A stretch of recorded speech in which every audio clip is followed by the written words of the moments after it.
They didn't leave because you were too much. They left because you were the first person they couldn't escape.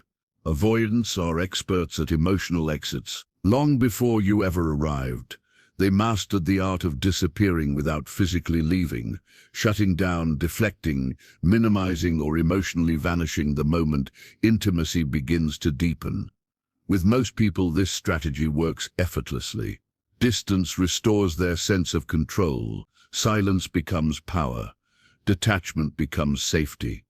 But with you, something different happened. You weren't just another relationship in their life.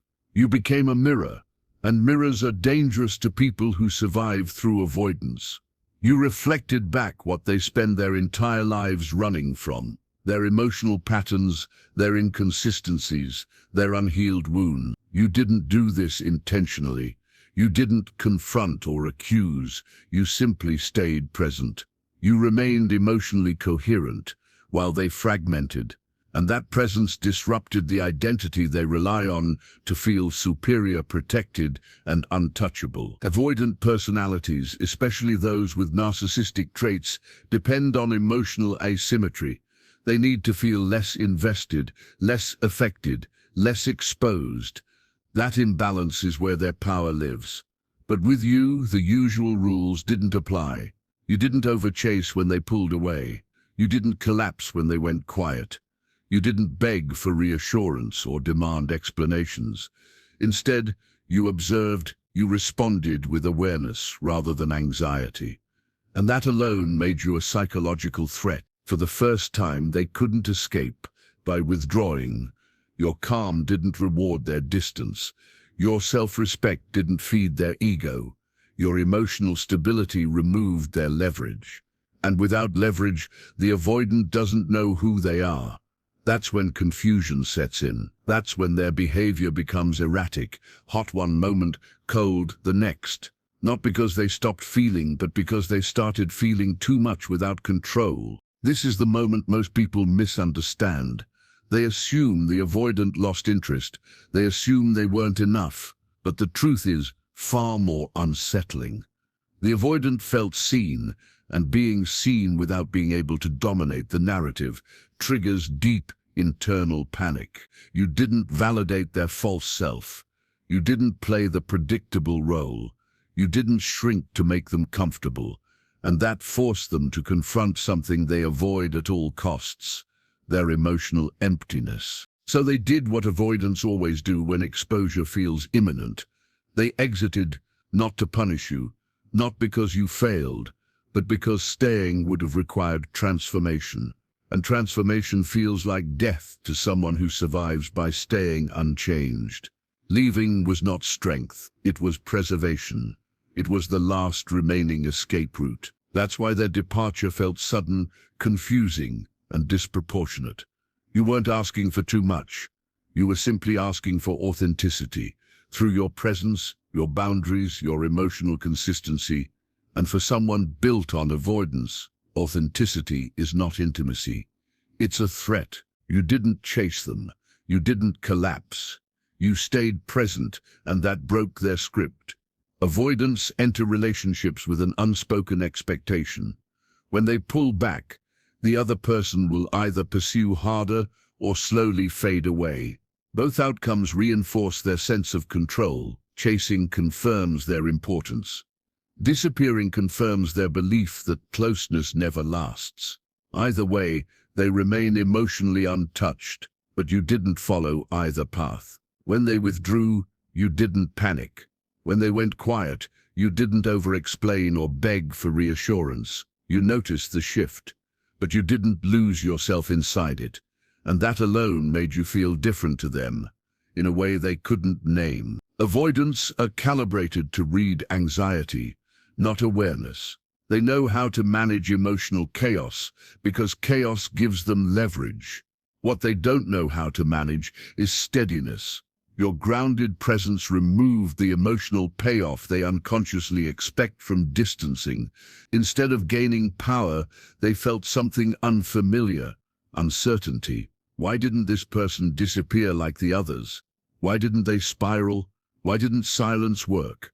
These questions created a quiet internal disruption. You weren't playing the role they had assigned to you, and that forced them to confront their own pattern without the usual emotional buffer. This is where internal confusion begins to morph into threat.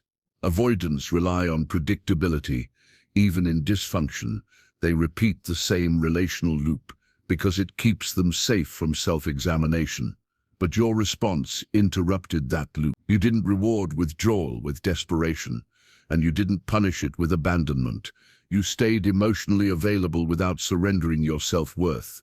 That combination is rare, and to an avoidant nervous system, it feels destabilizing. It removes their ability to regulate the relationship through distance alone. This destabilization becomes even more intense when narcissistic traits are involved.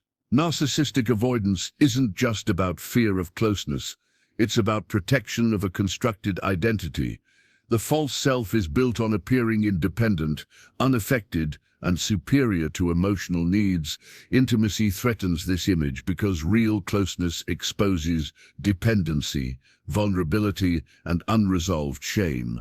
So when the hook says avoidants don't fear intimacy, they fear exposure. This is what it means. Intimacy itself isn't the danger. Being seen clearly is. Your emotional consistency made their defenses visible. Not to you necessarily, but to themselves. You didn't fluctuate wildly. You didn't perform emotional gymnastics to keep their attention. You showed up the same way in moments of connection and moments of distance. That consistency quietly highlighted their inconsistency. It exposed how often they shifted, withdrew, or controlled access to closeness. And when someone's defenses become visible, they no longer feel like defenses. They feel like flaws. At this point, the avoidance nervous system shifts into protection mode. The relationship stops being about connection and starts being about containment. Distancing increases, but it's no longer just avoidance. It becomes silent control. Responses are delayed strategically. Affection becomes conditional. Vulnerability is met with ambiguity. These aren't random behaviors. They are attempts to re-establish dominance without direct confrontation. If they can't control you emotionally, they will try to control the environment of the relationship. This is why their withdrawal may have felt calculated rather than organic. Silence wasn't just silence. It was a test. Would you finally chase? Would you doubt yourself? Would you overextend to regain closeness?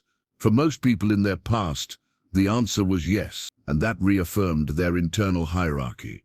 But again, you didn't comply. You noticed the pattern without internalizing it. You felt the distance without interpreting it as rejection, and that removed the psychological reward they depend on. When narcissistic avoidance fails, frustration builds. They may oscillate, pulling you close briefly, then retreating again, trying to recreate the old dynamic.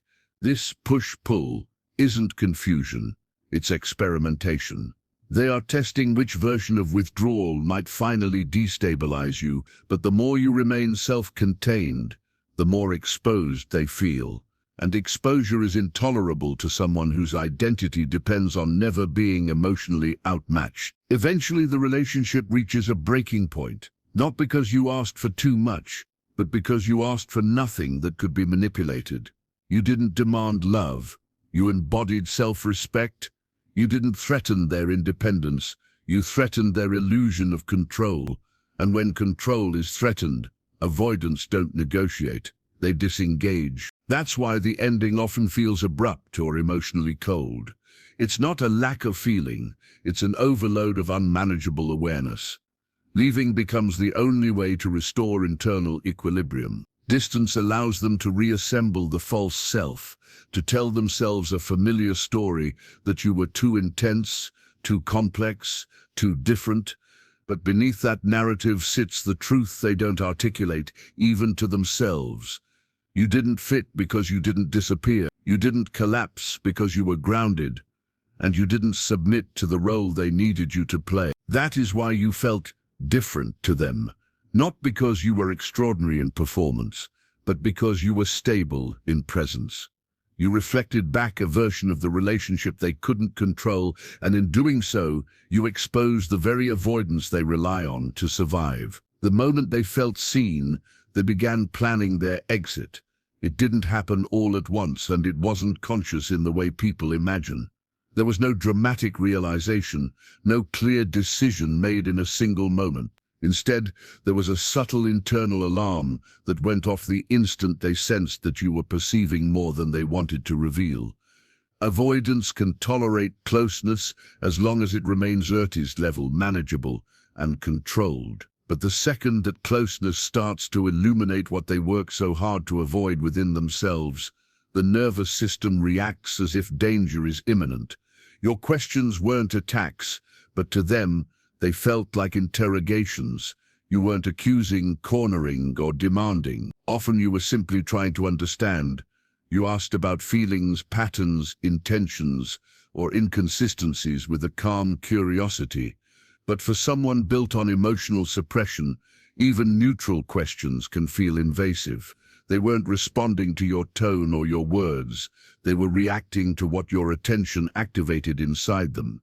Each question subtly bypassed their defenses and pointed toward areas they had sealed off long ago. Without realizing it, you touched unresolved trauma, not the dramatic kind that's easy to name, but the quieter wounds, emotional neglect, conditional affection, moments where vulnerability led to shame rather than safety. These experiences taught them that being emotionally visible is dangerous. So when you showed genuine interest without judgment, their body didn't register it as care. It registered it as exposure. You were unknowingly knocking on doors they had spent years barricading. This is why the pullback felt sudden and confusing. From the outside, it looked disproportionate. Nothing bad had happened. There was no fight, no betrayal, no obvious rupture. But internally, they were experiencing a threat to their psychological equilibrium. Avoidance retreat when their inner emptiness risks being discovered, not by others, but by themselves. You didn't cause that emptiness. You simply made it harder to ignore. As the sense of being seen intensified, they began creating emotional distance as a form of self-protection. Responses shortened. Affection became inconsistent. Plans became vague.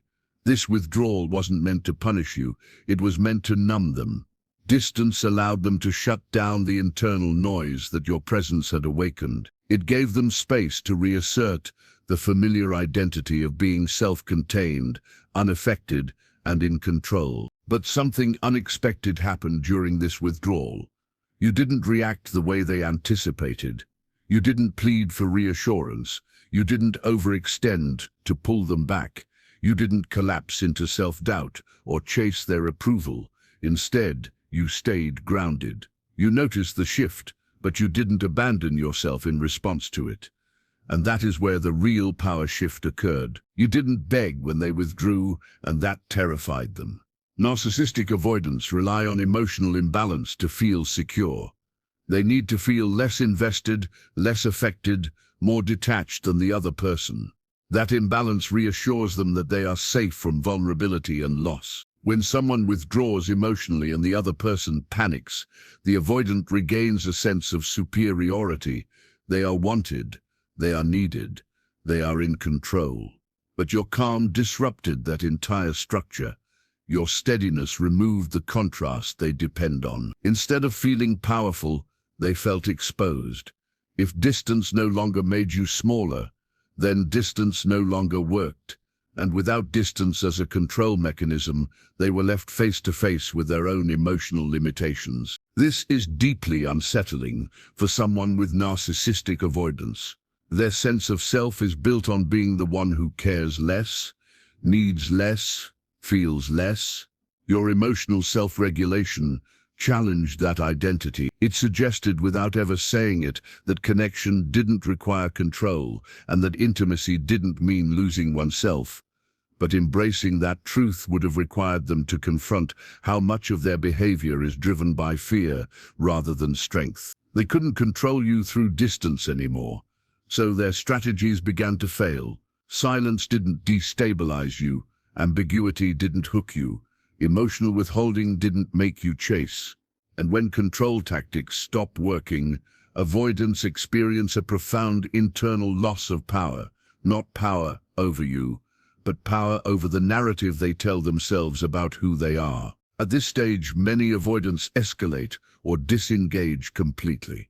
Some attempt subtle reassertion, breadcrumbing, sudden affection, vague promises, hoping to reignite the imbalance.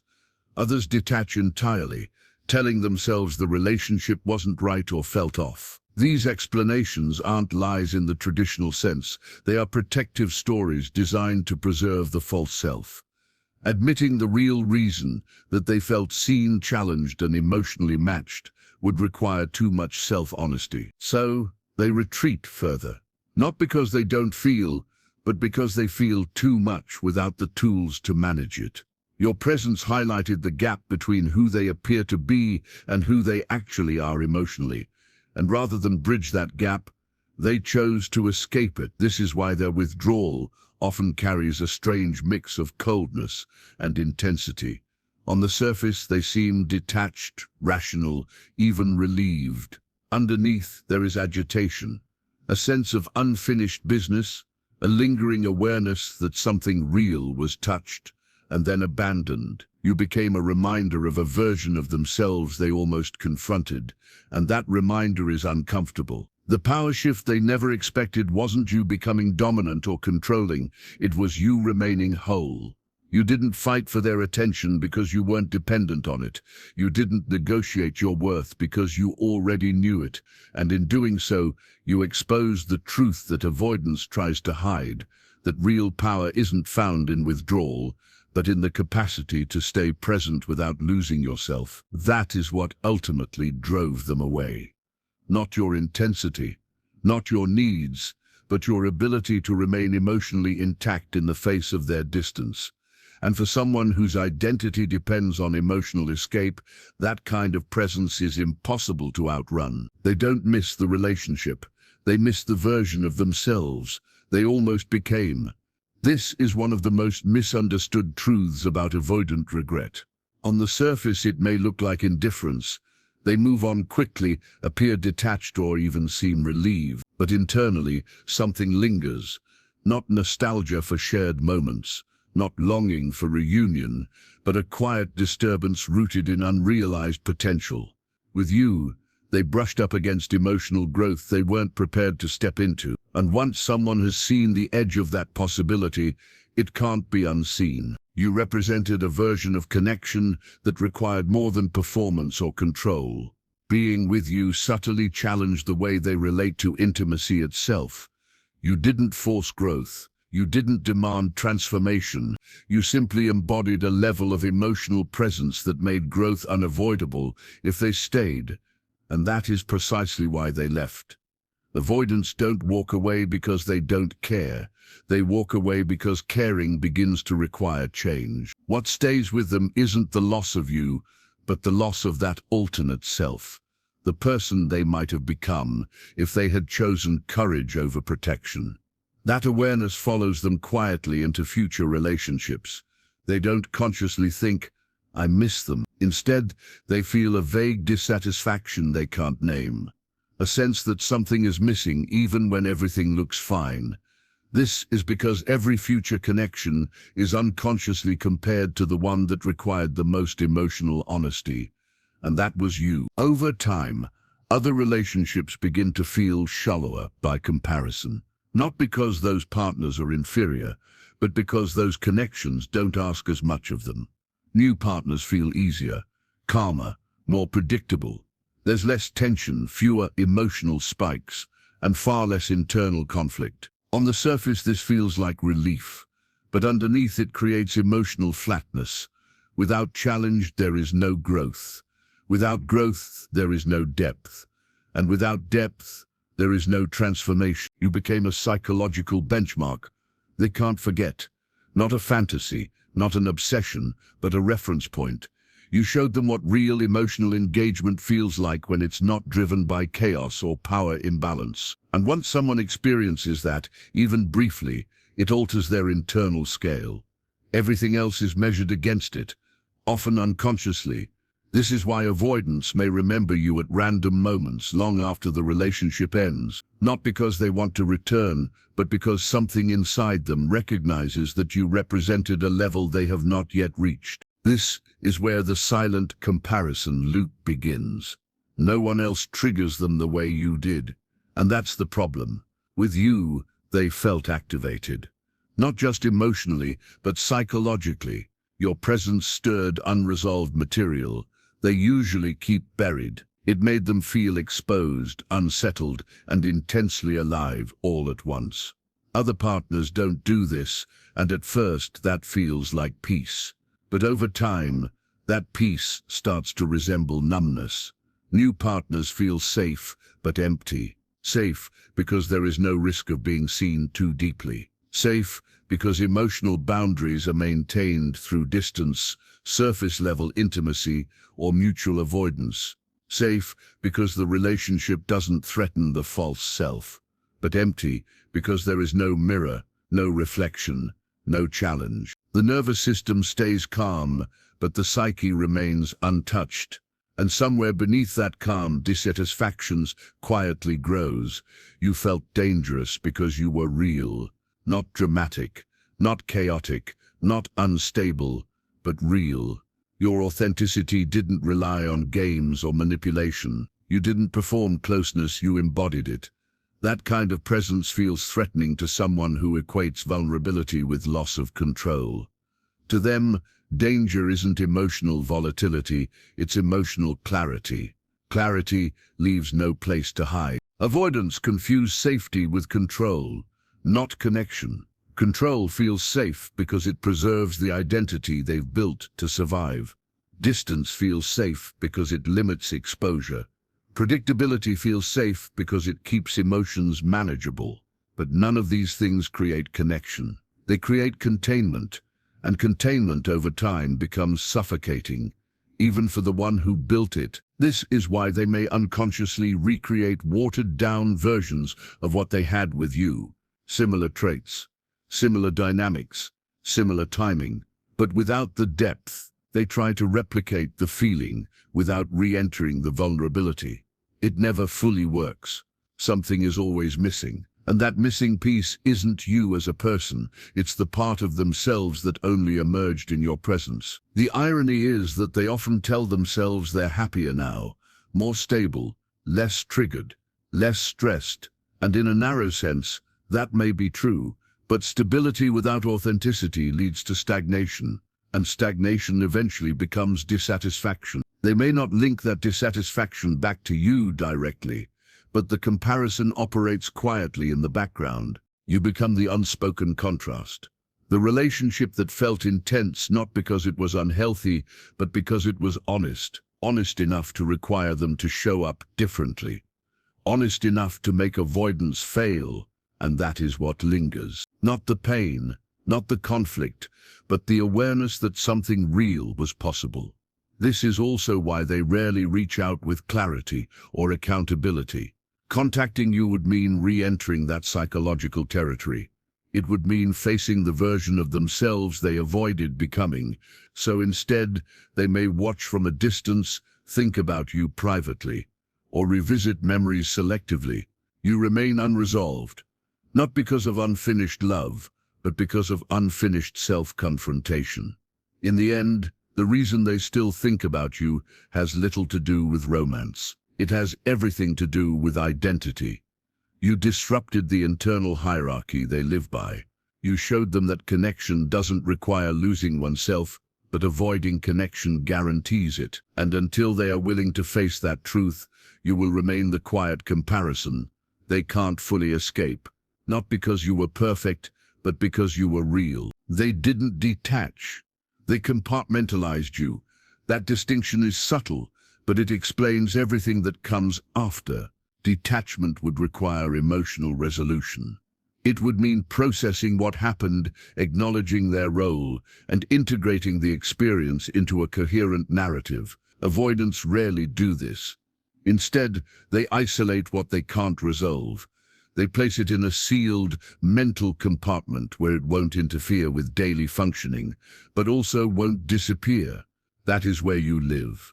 Not in longing, not in grief, but in suspension. You exist in their mind as an unresolved chapter, not a story they revisit openly, but one they never finished writing. When they think of you, it isn't always conscious or emotional. It comes in flashes, moments of recognition, sudden comparisons, and unexplainable discomfort when intimacy gets too close with someone else. These moments don't feel like missing you. They feel like something unfinished, quietly demanding attention. And because attention feels dangerous, it gets pushed back down again. This is not love in the conventional sense. It isn't romantic yearning or a desire for reunion. And it isn't closure either. Closure would require vulnerability, accountability, and emotional ownership.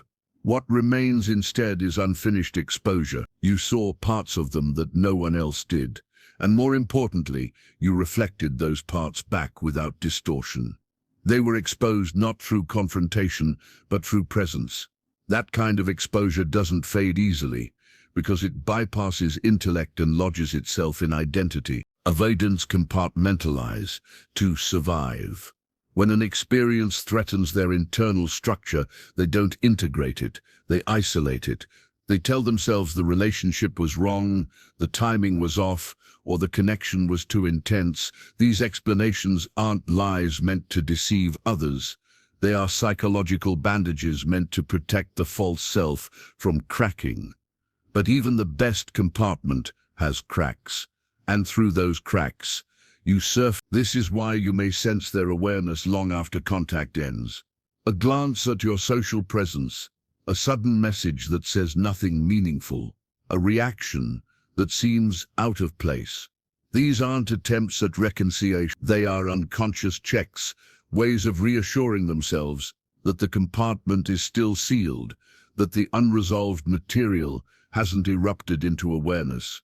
You represent a truth they aren't ready to face, but can't fully forget. That brings us to the truth about their regret. Their regret isn't emotional, it's existential. Emotional regret sounds like sadness, longing, or guilt. Existential regret feels different. It's quieter, deeper, and far more destabilizing. It's the recognition that a version of life was available to them, and they chose safety over authenticity. With you, they were confronted with who they are without defenses, not who they pretend to be, not who they perform as, but who they are when avoidance stops working. You didn't strip away their defenses aggressively. You didn't challenge them directly. You simply stayed present long enough for those defenses to become visible, and once defenses are seen, they lose their invisibility. That awareness lingers. Even if they push it away, it changes how they experience themselves. They can't unlearn what they felt in your presence, the discomfort, the aliveness, the exposure, and that becomes the seed of existential regret. Losing you wasn't the loss of love. Love can be mourned, replaced, or rationalized away. What they lost was the illusion that their way of relating was harmless, functional, or sustainable. You showed them, without accusation, that avoidance isn't strength, it's limitation, and realizing that doesn't feel like heartbreak. It feels like identity destabilization. This is why their regret doesn't lead them back to you. Returning would require them to face the illusion head-on. It would mean acknowledging that the distance they rely on is not neutrality, but fear. That the control they prize is not independence but self-protection. And that level of honesty is terrifying when your entire sense of safety is built on not needing anyone. So instead of repair, they choose distance. Instead of integration, they choose compartmentalization. The regret remains, but it has no outlet. It becomes a quiet undercurrent rather than an expressed emotion. It surfaces in moments of dissatisfaction, in relationships that feel fine but empty, in a lingering sense that something is missing even when life appears stable. You remain symbolic rather than personal. You become the representation of a crossroads they avoided. Not because you were perfect, but because you were precise. You touched exactly what they didn't want to see. And once that contact is made, it leaves a permanent imprint. This is why avoidance can seem cold or unaffected after losing someone who mattered deeply. The absence of visible emotion is not the absence of impact, it's the presence of suppression. The regret exists, but it's buried beneath layers of rationalization and self-protection. And because it isn't processed, it doesn't resolve. It waits. In the end, the truth they carry is this: they were not rejected by you, and they did not reject you. They avoided a confrontation with themselves, and that avoidance cost them something they can't replace. Not a person, but a possibility. A version of self that required courage, presence, and emotional risk. That is the loss that stays with them. Not love, not closure, but the illusion that they were whole without ever being seen. They didn't reject you. They recognized you and fled. That is the power reversal most people never get to see. Rejection implies inadequacy, a lack or a failure to be chosen. But what happened here was the opposite.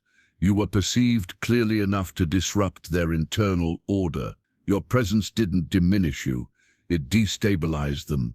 And rather than meet that disruption with growth, they chose escape. You were not too intense. Intensity is often a label used to dismiss what cannot be controlled. What they experienced wasn't emotional overwhelm, it was psychological exposure. You noticed patterns.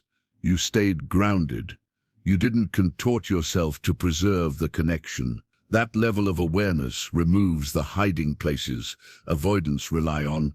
When someone can see without chasing, stay without clinging, and detach without collapsing, avoidance loses its power. You are too aware, aware enough to not confuse distance with truth, aware enough to not personalize withdrawal, aware enough to remain whole even when the connection fractured. That awareness quietly reversed the dynamic. The one who withdraws to feel powerful suddenly feels seen. The one who controls through silence suddenly feels transparent. And when control fails, avoidance activates its final defense: disappearance. Avoidants don't run from love. They run from exposure. They run from the moment someone can witness their defenses without being trapped by them. You didn't need them to be different. You didn't ask them to heal. You simply existed in a way that made their patterns visible. And visibility is the one thing avoidance cannot survive. So if you're left questioning your worth, remember this: nothing about you was excessive. Nothing about you was wrong. You didn't lose something precious. You revealed something true. And that truth was incompatible with a system built on emotional escape. They have never met someone like you, because most people never reach the level of awareness that threatens their control.